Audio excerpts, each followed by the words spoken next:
اچانک مجھے اپنے بائیں سمت سے ایک کالا ریچھ آتا دکھائی دیا۔ وہ بہت بڑا ریچھ تھا۔ اچانک وہ رک گیا اور اپنے تھوتنی ہوا میں بلند کر کے زور زور سے سونگھنے لگا۔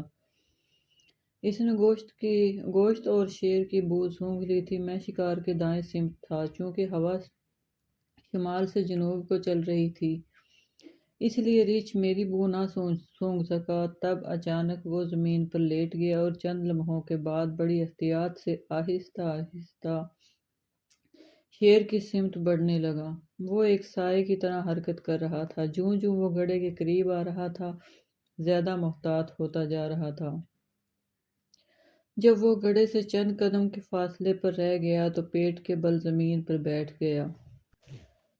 پھر وہ رینگتا ہوا گڑھے کے کنارے پر پہنچ گیا اور اپنا سر اٹھا کر اس کے اندر جھانکنے لگا۔ شیر بڑے مزے سے اپنا شکار کھانے میں مصروف تھا۔ اب کیا ہوگا؟ شدت احساس سے میرا جسم ایک تنے ہوئے رسے کی طرح تھر تھرا رہا تھا اور میرے ہونٹ اور حلق خشک ہو گئے تھے۔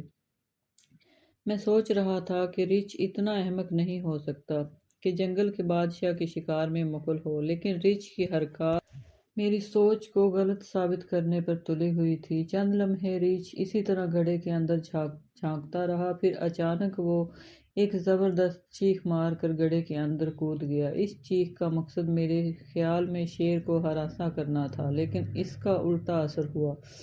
شیر ایک دم مشتعل ہو گیا، کیونکہ ریچھ کی چیخ کے جواب میں مجھے ایک تیز گرج سنائی دی۔ میں نے جنگلی درندوں کی نبرد آزمائی بہت کم دیکھی ہے۔ یہ شاید میرا دوسرا تجربہ تھا۔ گڑھے کے اندر شیر اور ریچھ ایک دوسرے سے گتھم گتھا ہو رہے تھے اور ان کی تیز خوفناک آوازیں اسی آس پاس گونج رہی تھی۔ مقابلہ زبردست تھا۔ وقت ایک دم سانس روک کر کھڑا ہو گیا تھا۔ شدت احساس سے میرا دل تیزی سے دھڑکنے لگا تھا۔ یہ جنگ کوئی 3 یا 4 منٹ تک جاری رہی۔ بہرحال جب شیر نے یہ سمجھا کہ وہ اپنے دشمن کو خاصا نقصان پہنچا چکا ہے تو چھلانگ لگا کر گڑھے سے باہر نکل آیا اور میرے سامنے سے تیزی سے بھاگتا ہوا نکل گیا۔ اس کے پیچھے چیختا ہوا چلاتا ہوا ریچھ تھا۔ شیر ابھی میرے سامنے سے گزرا ہی تھا کہ میں نے بندوق اٹھا کر نشانہ باندھا اور گولی چلا دی۔ گولی کی آواز پر شیر غصے سے گرجا اور پھر گھاس میں چھپ گیا۔ چند لمحے بعد وہ گھاس میں چلتا رہا اور پھر خاموشی چھا گئی۔ میرا خیال تھا کہ گولی اس کے دل میں لگی تھی اور وہ وہیں ڈھیر ہو گیا تھا۔ اس قسم کے پہاڑی علاقے میں بندوق کی گولی کی آواز توپ کے گولے کی طرح گرج سے کم نہیں ہوتی، مگر اس گرج کا پاگل ریچھ پر کوئی اثر نہ ہوا۔ وہ شیر کے تعاقب میں اندھا دھند میری طرف چلا آ رہا تھا۔ میں ایک ایسے جانور کو ہلاک نہ کرنا چاہتا تھا جس میں اتنے عظیم دشمن کو بھگا دینے کی جرأت ہو، لیکن اس کی میرے قریب تر آتی ہوئی منحوس چیخ میرے لیے ناقابل برداشت ہوتی جا رہی تھی۔ جب وہ مجھ سے چند قدم کے فاصلے پر رہ گیا تو میں نے بندوق کی بائیں نالی کی گولی اس کے ماتھے میں پیوست کر دی۔ وہ پیٹ کے بل آہستہ سے زمین پر لیٹ گیا اور پھر نہ اٹھ سکا۔ جہاں ایک لمحہ پہلے 2 خوفناک درندوں کی ہیبت ناک آوازوں سے جنگل گونج رہا تھا، اب سارے میں مکمل خاموشی طاری ہو گئی تھی۔ میرا دل اپنی اصلی حالت پہ آیا تو میں پائپ سلگا کر اپنے اعصاب کو بحال کرنے لگا۔ ابھی میں نے بندوق کو اپنی گود میں رکھ کر پائپ کے 1-2 کش لگائے ہی تھے کہ اپنے سامنے کچھ فاصلے پر مجھے شیر بھاگتا ہوا دکھائی دیا۔ وہ میری طرف نہیں آ رہا تھا، اپنے مردہ دشمن کی طرف دیکھ رہا تھا۔ میں جانتا تھا کہ یہ واقعات بڑھ کر ایک اچھا شکاری بلا شبہ مجھ پر ایک اناڑی شکاری ہونے کا الزام لگا دے گا۔ میرے پاس دفاع کرنے کی کوئی صورت نہیں، لیکن میں اتنا ضرور کہوں گا کہ اپنی طرف سے میں پوری طرح ہوشیار تھا۔ جب میں نے شیر کی پشت پر گولی چلائی تھی تو مجھے یقین تھا کہ میں اسے ایک مہلک ضرب لگا رہا ہوں، اور گولی چلانے کے بعد میں نے شیر کی جو چیخ سنی تھی اس سے مجھے یقین ہو گیا تھا کہ میں نے اسے ڈھیر کر لیا ہے۔ میری دوسری گولی سے ریچھ چت ہو گیا تھا، لہٰذا اب میں بندوق کو دوبارہ بھرنے کی ضرورت محسوس نہ کرتا تھا اور اسے اپنی گود میں رکھے ہوئے تھا۔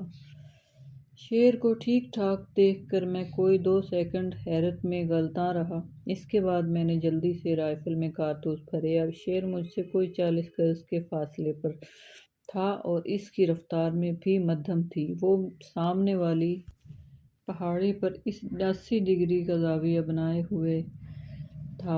میں نے بندوق اٹھائی اور نشانہ باندھ کر داغ دی۔ شیر لڑکھڑاتا ہوا اپنے پچھلے قدموں پر گرا، مگر پھر جلدی سے سنبھل کر پہاڑی کی دوسری سمت کود گیا۔ گولی شیر کے منہ سے کوئی 5 انچ نیچے چٹان پر لگی تھی، جس کے باعث شیر گھبرا کر پیچھے گر پڑا تھا، مگر اب کہ پھر صاف بچ کر نکل گیا۔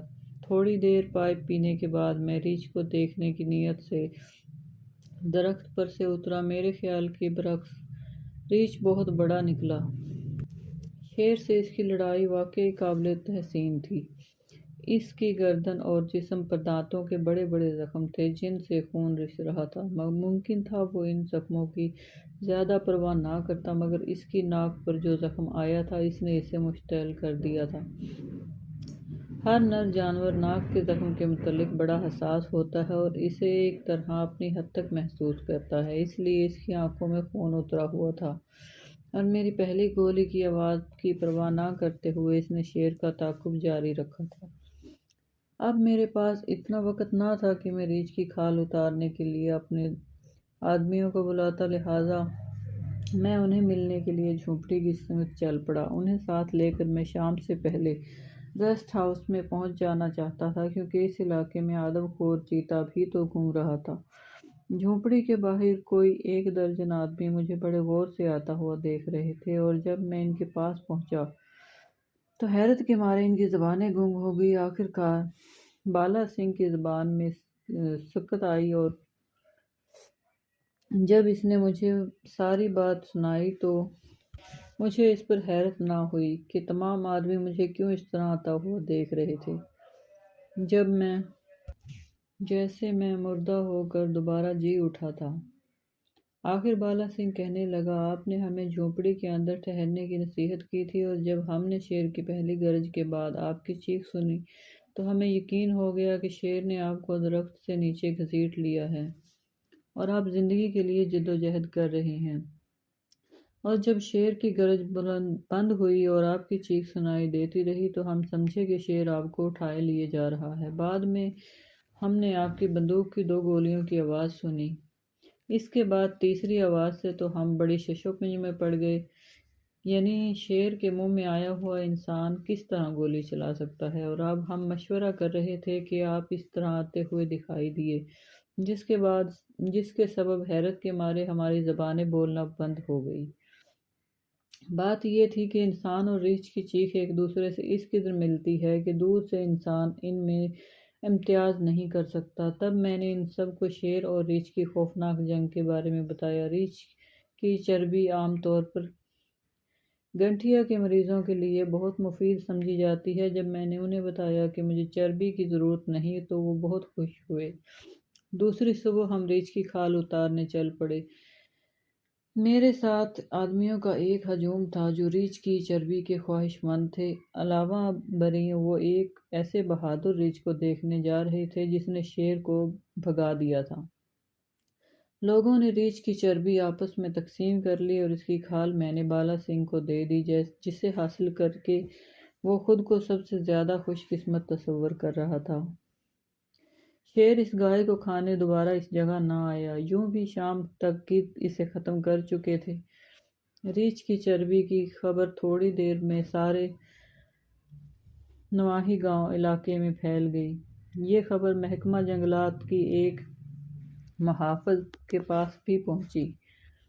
اس کا باپ کئی برس سے گٹھیا میں مبتلا تھا۔ وہ چربی لینے کی خاطر دیوی دھورا کی سمت آ رہا تھا کہ راستے میں اسے چند مویشی بھاگتے ہوئے دکھائی دیے۔ ان کے پیچھے پیچھے ایک نوجوان گڈریا بھی تھا جس نے اسے بتایا کہ ابھی اس کی ایک گائے شیر نے ہلاک کر دی ہے۔ جب اس محافظ نے یہ خبر ہم تک پہنچائی تو میں اور وہ محافظ اس طرف چل پڑے۔ اس وادی میں دیودار کے درخت جگہ جگہ اگے ہوئے تھے۔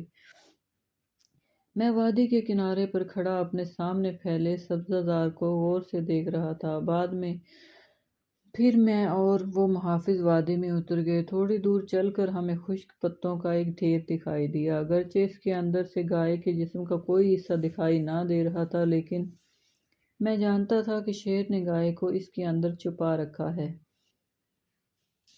بدقسمتی سے میں نے یہ بات اپنے ساتھی کو نہ بتائی۔ بعد میں اس نے بھی مجھے بتایا کہ وہ اس حقیقت سے بے خبر تھا کہ شیر اس طرح بھی اپنا شکار چھپا دیا کرتا ہے۔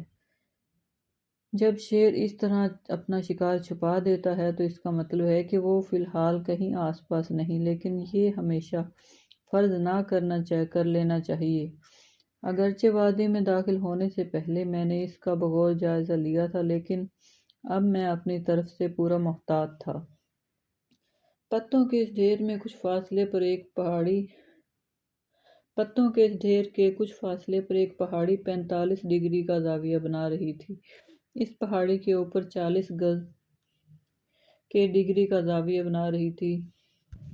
اس پہاڑی کے اوپر 40 گز کے فاصلے پر جھاڑیوں کا ایک جھنڈ تھا۔ میں ان پہاڑیوں کو دیکھ رہا تھا۔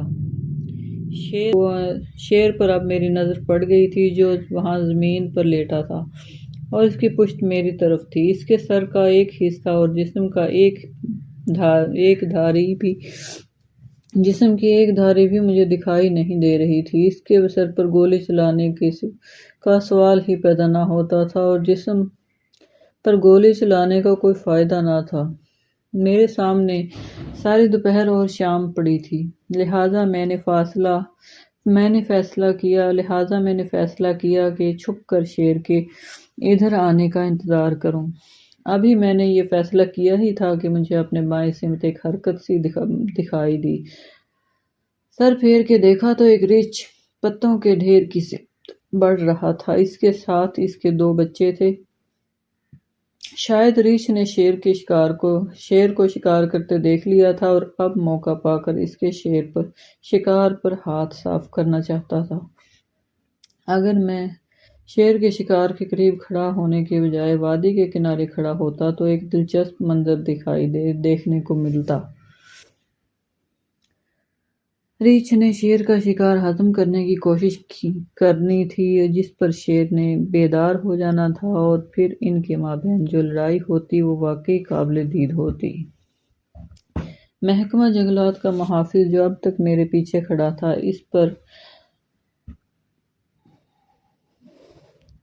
اسے اب تک شیر دکھائی نہ دیا تھا۔ وہ مجھے ریچھ کی سمت دیکھتے ہوئے خود بھی اس سمت دیکھنے لگا۔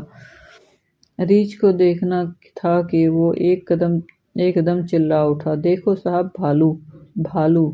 اس کی آواز سن کر شیر ایک دم اٹھا اور ایک ہی جست میں بجلی کی تیز طرح آنکھوں سے اوجھل ہو گیا۔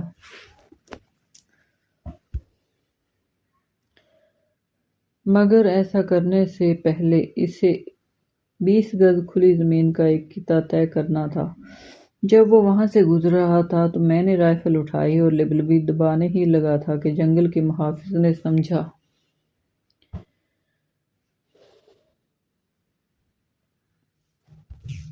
کہ میں نے ریچھ کو نہیں دیکھا اور غلط سمت میں گولی چلانے لگا ہوں۔ لہٰذا اس نے جلدی سے رائفل کی نال پکڑ کر اس کا رخ ریچھ کی طرف کر دیا۔ بندوق کی گولی مجھ سے کچھ فاصلے پر ایک درخت میں لگی۔ غصے میں آنا بے سود تھا، اور وہ بھی جنگل میں۔ محافظ جو اب تک پوری بات سے بے خبر تھا اور اس تاثر کے تحت تھا کہ اس نے میری توجہ ریچھ کی جانب کروا کر مجھے ایک آفت سے بچا لیا ہے، گولی کی آواز سے ریچھ بھی چوکنا ہو گیا تھا اور وہ اپنے بچوں کے ہمراہ جلدی سے وادی کے نیچے اتر گیا۔ میرا ساتھی یہی کہتا رہ گیا، "مارو صاحب، مارو!" لیکن جب میں نے اسے ساری بات بتائی تو وہ ایک دم غمگین ہو گیا۔ وہاں سے ہم بنگلے واپس چلے آئے۔ دوسری صبح جب میں پھر اسی وادی میں گیا تو میرا یہ شبہ صحیح نکلا کہ شیر اب اپنا شکار کھانے نہ آئے گا۔ جب میں وہاں پہنچا تو تینوں ریچھ شکار پر ہاتھ صاف کر چکے تھے اور بچی کچی ہڈیاں گدھ نوچ رہے تھے۔ صبح ہوئے ہی ابھی زیادہ دیر نہ ہوئی تھی، میں سامنے والی پہاڑی پر چڑھ کر اس سمت چلنے لگا جدھر شیر گیا تھا۔